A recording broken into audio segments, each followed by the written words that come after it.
Ah, Fire Emblem. Contos épicos de tropas combatendo facções inimigas, legado familiar e camaradagem.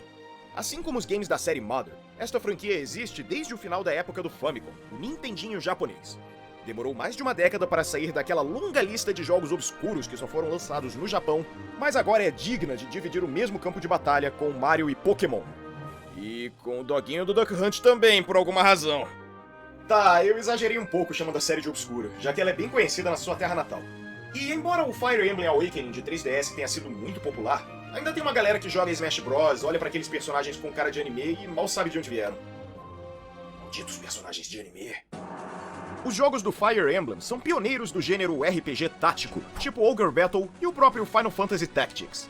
É tipo jogar xadrez, mas num campo de batalha com feiticeiros, cavaleiros de Pegasus, piratas e aquele arqueiro que só sobe de nível roubando o last hit do amiguinho. Que sagaz!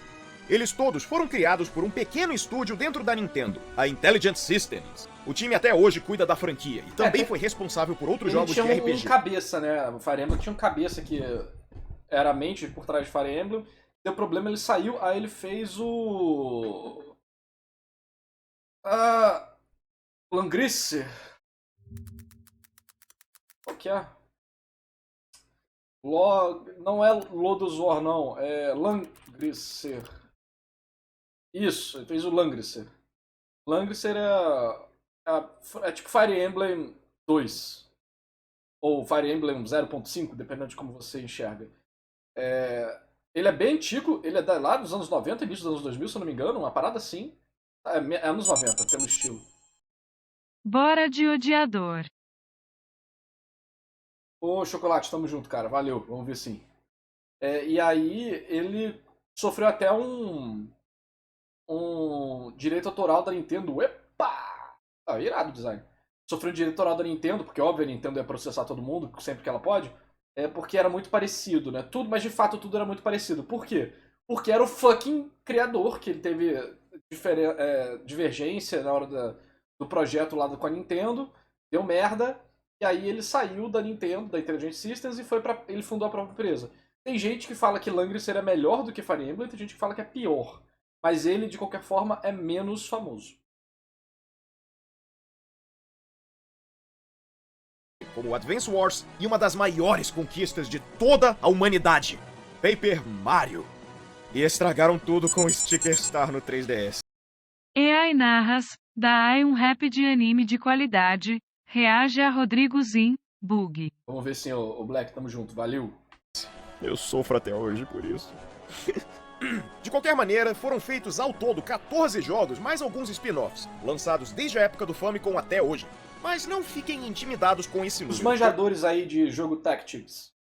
Langrisser é melhor ou pior do que Fire Emblem? Você pode dividir em categoria também. Em gameplay é melhor. É diferente, é mais complexo, é mais simples, mas não é nem melhor nem pior. As histórias em geral são melhores, mais complexas, mais simples também. E vão falando aí sobre a parada. Pois nem todos os Fire Emblem se passam no mesmo universo. É tipo o Final Fantasy. O 6, o 7 e o 8, todos eles têm universos separados e não relacionados, mas com temas recorrentes, tipo Chocobos, Muggles, Black Mages e aquele tema de vitória que nunca cansa. Esse Chocobo e tal, essas paradas não são temas, né? Eles são ícones.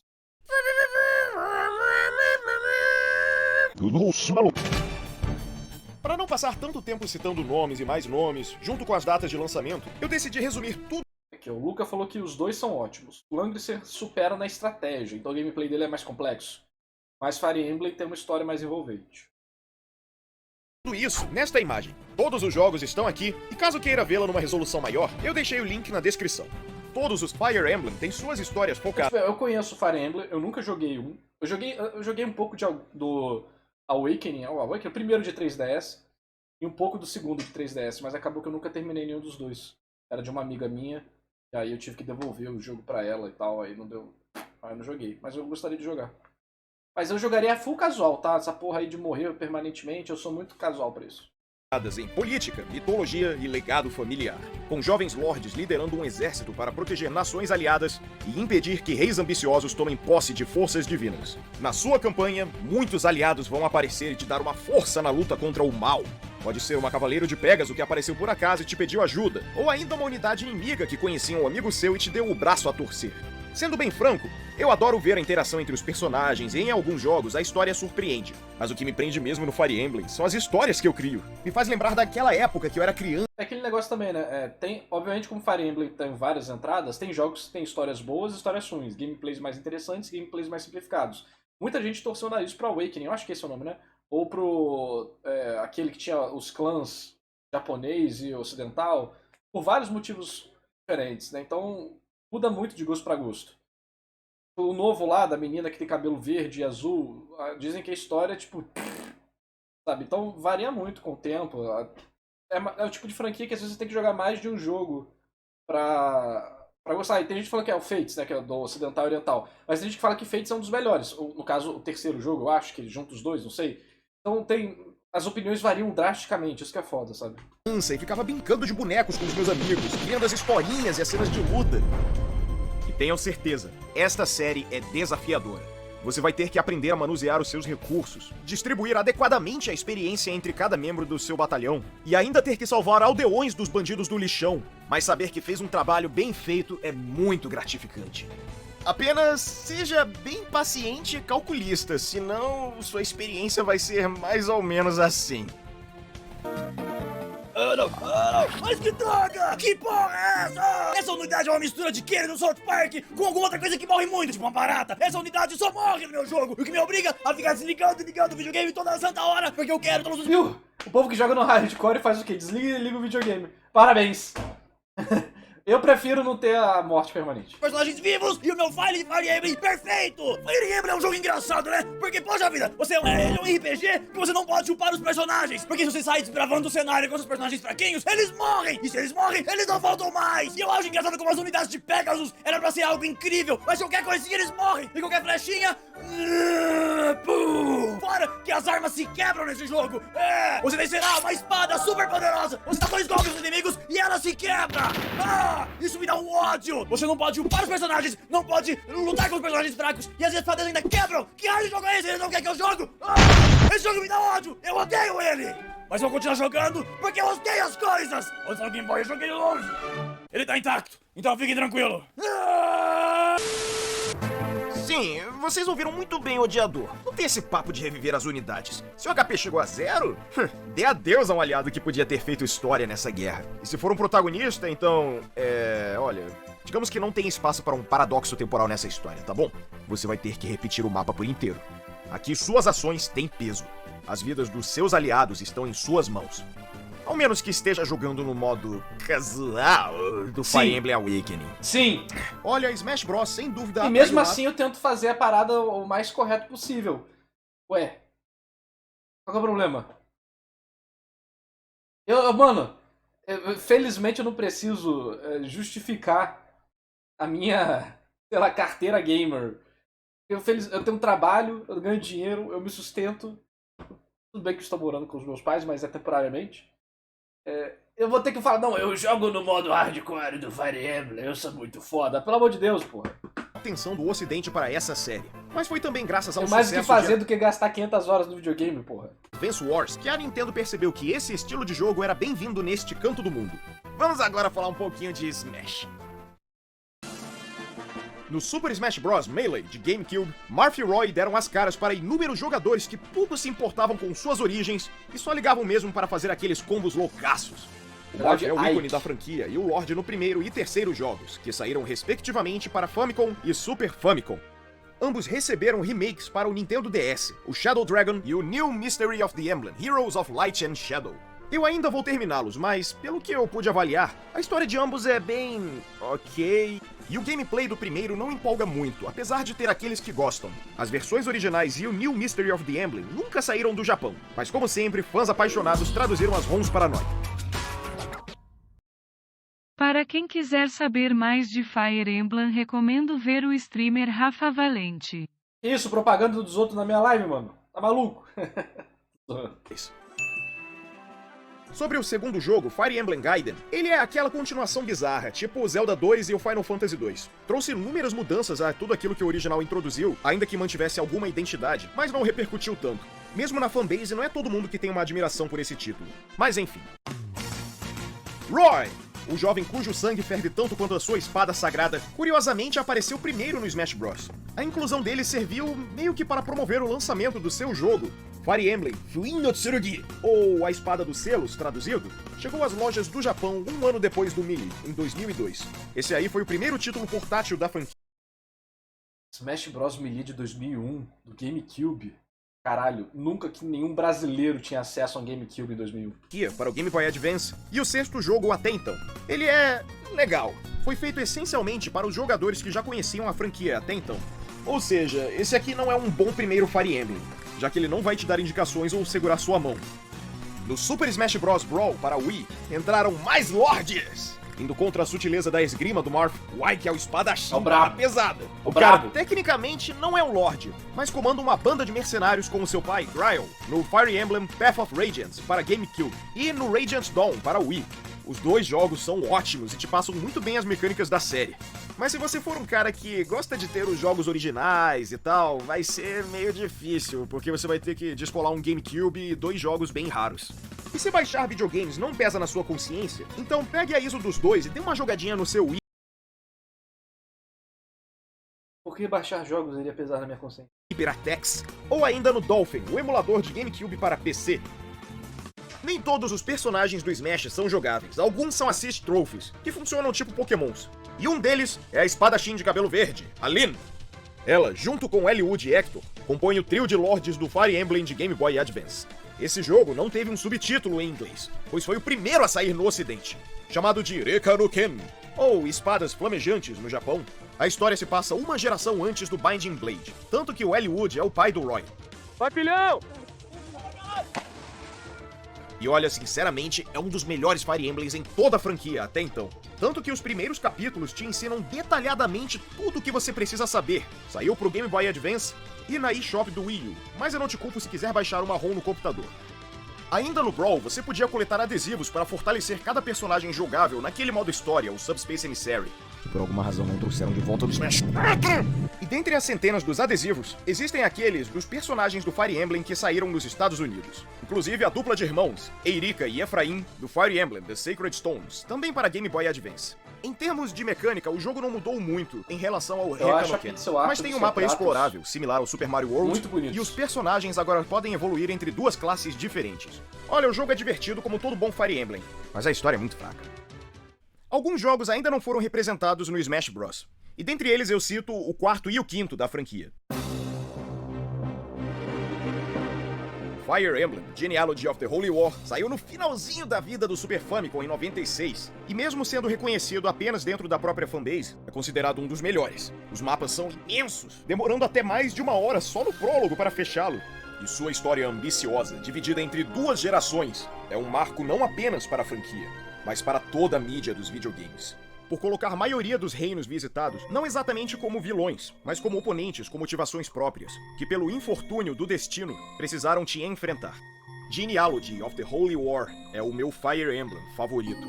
Mas olhe lá, esse jogo é difícil, bem difícil.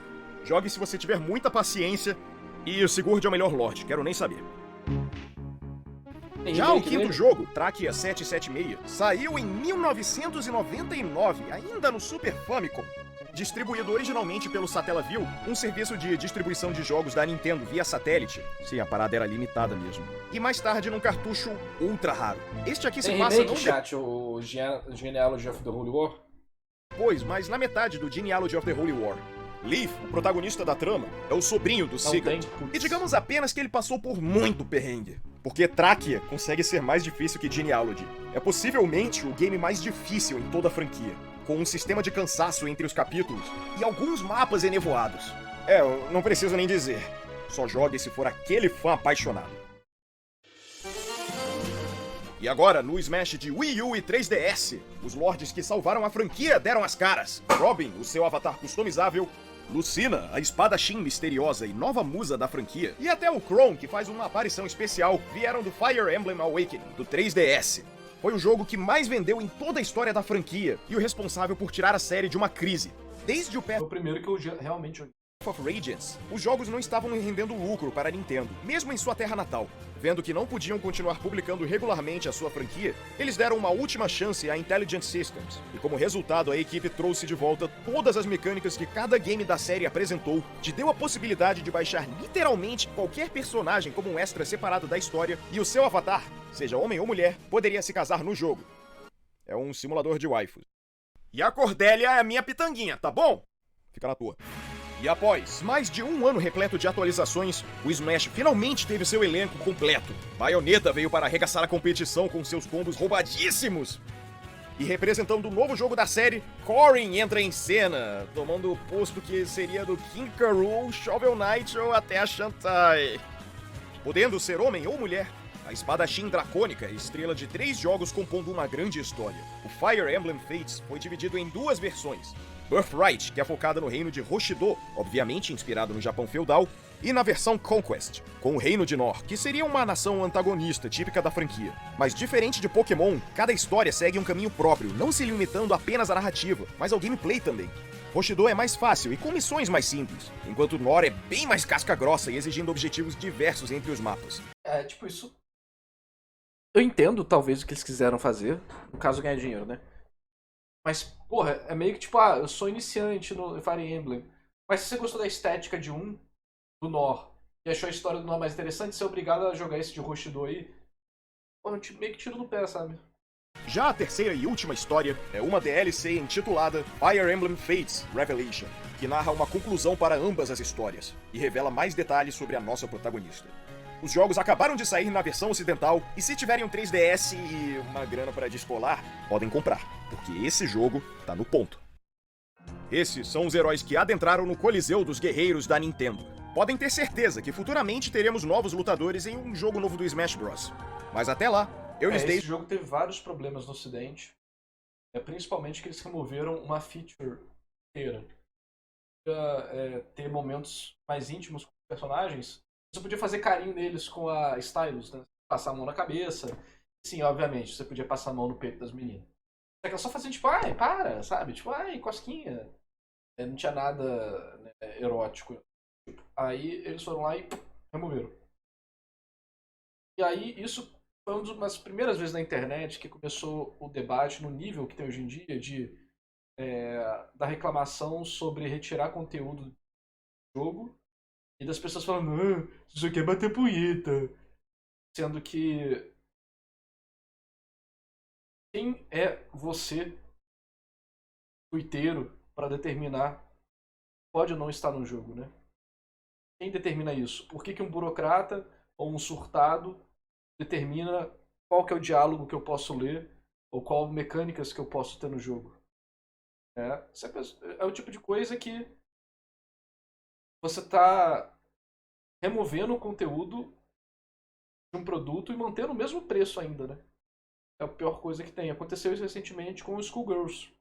Eles mudaram as sprites de vários personagens depois de 10 anos e removeram toda a parte da história do robô lá, que é tipo um trombone.